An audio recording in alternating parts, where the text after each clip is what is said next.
What's in the world of pro wrestling other than the big things that we keep hearing? LA Knight, Roman Reigns, Crown Jewel. So, Crown Jewel, Kriska, how much of Uh, it excited you? Are you really happy with what went on? What's your quick take on the results of so Crown I Jewel? think it was hands down one of the top two worst PLEs of the year for me. It was slow, it was predictable, it was not the same brand of WWE content and storytelling that we have come to associate with Triple H over the last year or so. There had been a couple of bright spots individually in certain matches, but I think all in all, it was a Is done it fest. a lot to do with the fact that Crown Jewel is an outside of US kind of an event, and they want to basically cater to the audience and give them exactly what they want, like play to the gallery, um, make superstars the way their audience actually wants, like. I'm not sure Yeah, if it's true, Gandalf, because we did see Logan Paul beat Rey Mysterio for the title. So a place like Saudi Arabia, yeah, a legend like Rey is undoubtedly the crowd yeah, favorite, right? So it was absolutely. not like they were pandering to the crowd. Yeah, yeah. But starting off with the first match between Drew McIntyre and Seth freaking Rollins, right? So I don't know what the plan is. The build up to that was amazing, but it was a straightforward finish, not too much of a controversy. You Yeah. had the moment towards the end where the Judgment Day came into cash in, but that was it, right? So How it many did how many not times have we seen that, have right? we Like seen that? Yeah, it's exactly, it's right? sort of getting very Stale and unsurprising, repetitive. yeah, stale, Yeah. yeah. And same And with the match where I think Rhea Ripley won the women's championship yeah, again. I think that was Yeah, still a good match, but you knew what the results were going to be beforehand. There was not absolutely. much of a surprise, including Logan Paul's win, right? So that was the problem for me, and I've brought up Logan Paul a couple of times. For me, Logan Paul versus Rey Mysterio, that was the match of the evening for a number of reasons. And the number one being Logan Paul is not a legitimate WWE superstar. How is he doing things, pulling off things so I think effortlessly that he's doing we've a seen? fabulous job Yeah, of one wrestling, getting into the ring and looking like yeah, he belongs there. yeah. Two, I think he's doing a fabulous job of being a heel out there, and you know, one of the And most hated men on the planet right now. Yeah, you wouldn't believe he's 6 matches into his WWE career. yeah. I think he has already laid decent claim to be the best non-wrestling product to come into wrestling and thrive. Right? We have had a lot of people over the years, like from Shaquille O'Neal to Yeah, random Hollywood superstars come in and try this. Donald Nobody Trump. has done it. Donald Trump, yeah, famously or infamously, nobody has done it as effortlessly how Yeah. Logan Paul has made it look. Candolph, can you play Speaking of that which, clip? I think, Uh, yeah. Speaking of which, there I was think this spot. we Yeah, have a very interesting moment where we had an interesting moment where Logan Paul actually saved Rey yeah. Mysterio from breaking his neck into two. So let's take a quick look at it. Yo, I think looks like we'll have to play that again. So Yeah. yo. All right. Okay. See. I think the fact that he turned that into a moment where he could, do a running suplex or Yeah. kind of power Right. bomb. Sorry, not a power So bomb. Yeah, I am not sure if a VS body needs slam. this Yeah, context or the couple of people watching this was Logan Paul versus Rey Mysterio, right? And if you look at the spot, any wrestling fan who has watched the product for a decent enough time know that Rey Mysterio, with the jump of the top of the rope, was setting himself up for a disaster. That was a miscalculation on his part, and he was gonna land awfully right on his neck. It could have easily been a career threatening injury. Right? So we were it's talking, not life threatening. Yeah, yeah, if not life threatening, exactly. Like we could have seen the end of his, that could have been Ray's retirement match, right? So let that sink in for a legend like that.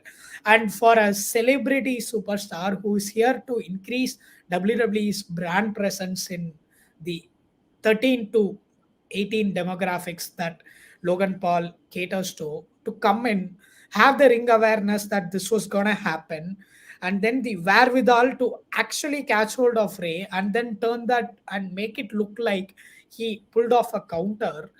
I have no words to explain how brilliant that is for him to have done that.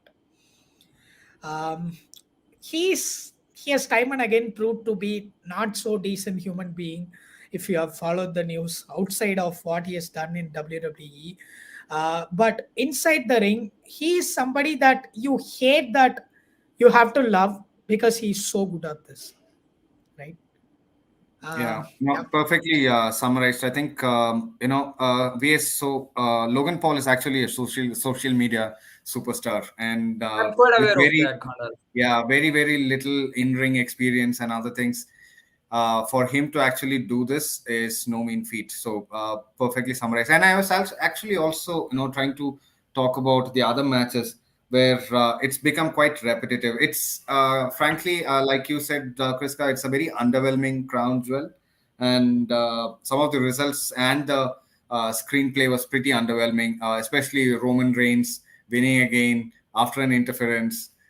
Even a wrestling novice like VS would Khandal, say that it's repetitive. Yeah, do you think the WWE booking team are running out of creative ideas as to how to let Roman Reigns carry the title, but yeah, at the same time not exactly have a negative impact on the wrestler who is losing to him? So yeah. this is a No, I repetitive think that's a strategy. If great every time question. Like now, it's also put LA Knight a little bit under the bus in terms of him trying to get into the top spot, main event LA Knight. So I think I don't know where they will take that feud. Was it just a one-time show? That's one thing that we need to look out for. The second thing is the booking decisions, right? They have really worked well so far. I think in our conversation with the Yar Revolution as well, we discussed a few weeks back that we look at booking decisions in hindsight and we say, oh, yeah, that was great. But then at this point, probably what they're trying to do with Roman Reigns is something similar to the 20 match streak that 21 match streak that Undertaker had at Undertaker. Yeah. WrestleMania. So something of that sort, like 1,000+ day streak, or maybe he might hit 2,000 days at some stage, and we will say that okay, who's going to end this streak? And then when that happens, you will have Right. moments captured as memes where people are like, eyes popped out, and then it ends. But then the question is, who will do it?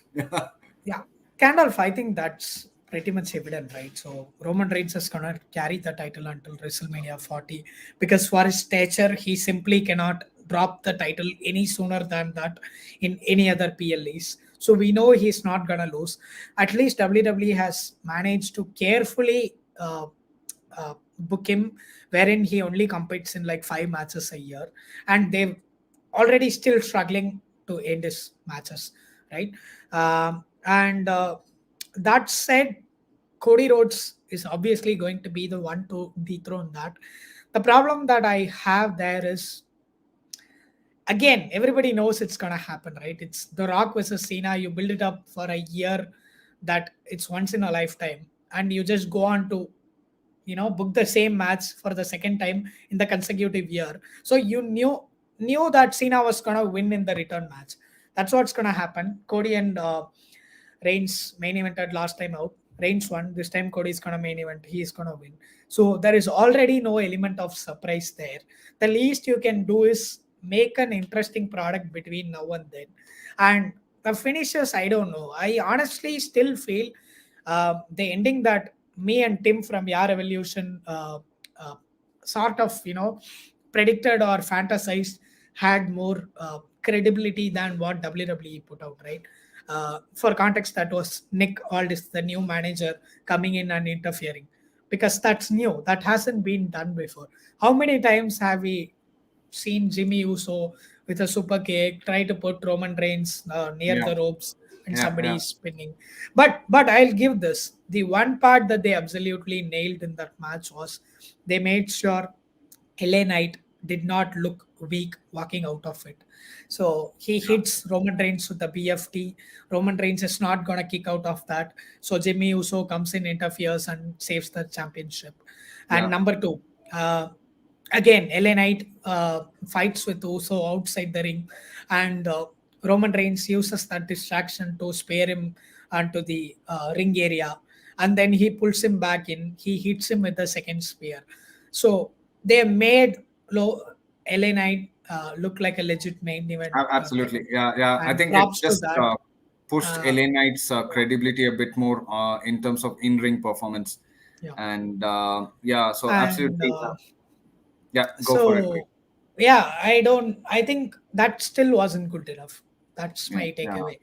And That still absolutely, we'll have to doesn't. wait and watch where this goes. And while we Yeah. are at it, and before we end this episode, is CM Punk coming back, Kriska? You being a super fan. Oh yeah, I think we really should do an episode on that. I know we don't have the time. We didn't have the time to touch on that today. But anybody who has been following the events of social media, Punk has been at his blistering best, pulling the strings of the audience and fans, like myself, right? So one day he's throwing in an AEW reference, the other day he's going and commenting under Grayson Waller's post, who is a WWE superstar, obviously, and he's having the time of his life, teasing fans. We have to wait and watch until November 25. And as you can see, that's why I'm growing this beard. I'm gearing up for a CM Punk return at Survivor Series. I'm gonna go back to his 2000, if I'm not mistaken, 2013 Survivor Series look, 10 years back when he had this, when he sported this Wolverine look with his facial hair. That's what I'm going for. And if Bugger doesn't, actually come back, I think, man, I it think won't you be are going worth to it. continue growing your beard in anticipation of the cult of personality hitting one day. But at the end My of the day, beard I will think you're hit just going the to end up ground looking like first. Baba Ramdev, and You will cult of become personality is not going to play. people might take you for a Braun Strowman fan than a CM Punk fan by then. Yeah. Okay, gentlemen. So that's all we have for today's episode. I think we covered good ground with cricket, football, and pro wrestling. And we are all excited for the week that's coming, the Cricket World Cup semifinals. And by the time, probably we will have a preview show for the semis and the all exciting finals in Ahmedabad. And hopefully, I don't want to jinx it, so I will still call it an India-South Africa final. But secretly, I'm hoping that Australia wins. But Oh no, you're an Australia fan. What gave away? all right, so that's all we have for now. Please like, share, subscribe if you like this video, and subscribe to the Sue channel, Sports Entertainment Subscribe Weekly. if you want India to win the World Cup. Yeah, subscribe if you want India to win the Come World Cup. on, man. People are not going to vote for that. Else we will jinx it for you. So thank you so much. Bye.